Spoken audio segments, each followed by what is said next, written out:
du côté de Melleré. Vous dites ça en vous disant...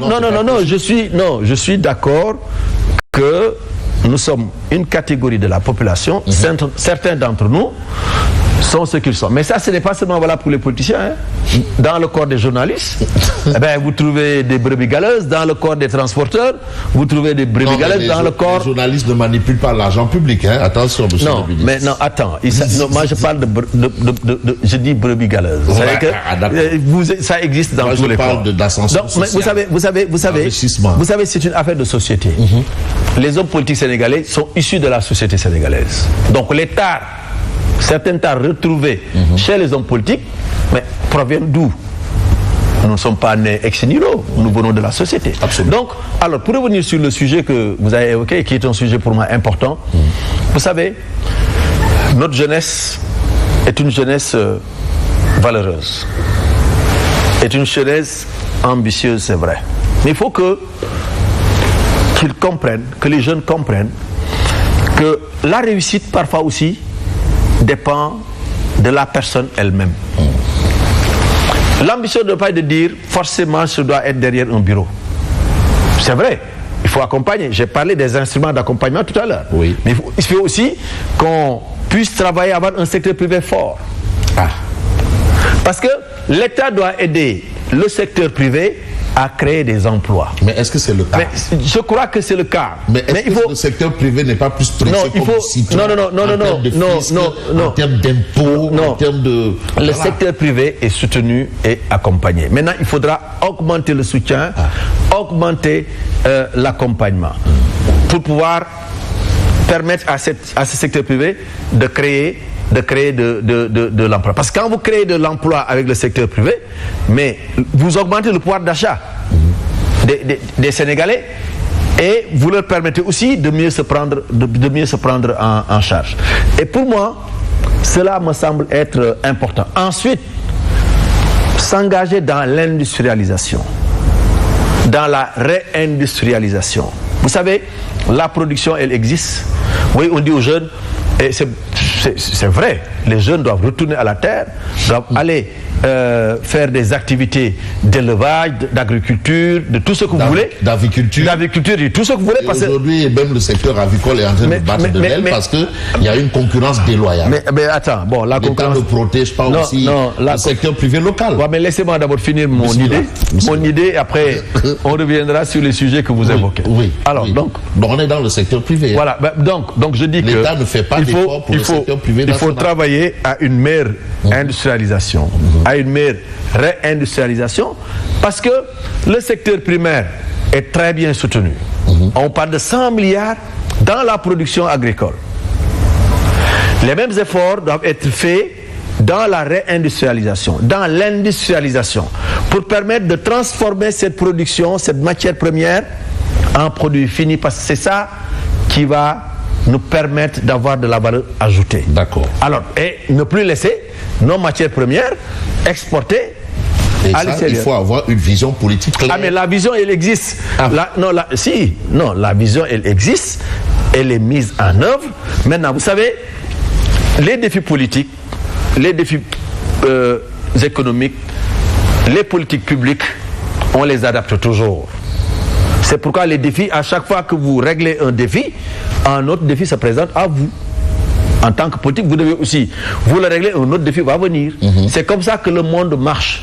Mais je crois que ce que le président Sall a fait depuis qu'il a été à la tête de ce pays, mais moi, on me connaît, moi je jette pas de fleurs comme ça. Je ne suis pas un laudateur de personne. Mais personne ne peut nier le bilan du président Macky Sall. Et même ses opposants les plus radicaux acceptent qu'il a fait un excellent travail. Monsieur le ministre Mamadou Diadji Fada, savez-vous que le prix du kilo de ketchup a augmenté? Savez-vous que le prix du kilo de certaines denrées de première consommation a augmenté? Savez-vous que les boulangers sont en train de menacer l'augmentation de la baguette de pain? Savez-vous que la situation est assez compliquée dans les marchés? Vous parlez des denrées. Le poisson coûte cher, la viande coûte cher. Attends. Finalement, est-ce que vous êtes informé de ça? Mais attends, bien sûr. Ah bon? Vous parlez de denrées de première nécessité de façon générale. Bon, certaines denrées quand même l'augmentation ne dépend pas de l'État. Parce que quand vous allez là-bas prendre vos bissap, vous faites du jus, si la bouteille qui coûtait je ne sais pas quoi, vous mettez 100 francs de plus, bon, il y a des choses quand même, c'est un exemple que je prends, peut-être qu'il n'est pas correct, mais c'est pour vous montrer que certains produits qui sont réalisés au Sénégal, où il n'y a pas d'augmentation particulière dans les intrants de production, si ces produits-là sont aujourd'hui très chers dans le marché, il faut trouver le responsable ailleurs. Mais l'État quand même a procédé à la baisse de certaines denrées et cette baisse n'est pas appliquée dans le marché. Par contre, pour ce que je connais, vous prenez l'huile. Qui peut dire que le prix de l'huile a grimpé? C'est un exemple concret. Tous les jours, le prix de l'huile baisse. Mais l'huile, ce n'est qu'un élément. Mais attends, mais important. mais important. C'est une denrée de première nécessité. Nous sommes au Sénégal, le tchéboudienne, on ne peut pas le faire sans l'huile. Mais sans le soblé, Mais d'accord. Mais le soblé, c'est quoi le problème du soblé? L'oignon. Alors, aujourd'hui, c'est quoi le problème du soblé? J'ai eu le plaisir d'accompagner le Premier ministre récemment dans les champs de Potou. Potou, dans le département de Louga. Ce n'est pas la production. Nous avons, avec le soutien de l'État, aujourd'hui, la capacité de satisfaire la consommation locale. Mais le problème que nous avons, c'est un problème de conservation. Et c'est à ce problème-là que le gouvernement est en train de s'attaquer. Un problème de conservation de nos produits horticoles. Et ensuite, un problème de pistes. Avoir des pistes pour pouvoir évacuer la production vers les grands marchés. Mais c'est des problèmes. Mais attends, ce sont toujours les mêmes problèmes. Mais attends, vous avez parlé tout à l'heure. Solutions. Non, du tout. Ils reviennent. Non, mais ça avance, ça progresse. Écoutez, mais ça avance, ça progresse. Mais écoutez, le Sénégal est vaste. Les problèmes sont nombreux. Mais on progresse, on avance. Vous avez parlé tout à l'heure de la baguette de pain. Oui. Vous savez très bien que la baguette est subventionnée. Vous savez très bien que si on avait laissé s'appliquer la vérité des prix, mais tu ne vas pas pouvoir acheter ta baguette de pain.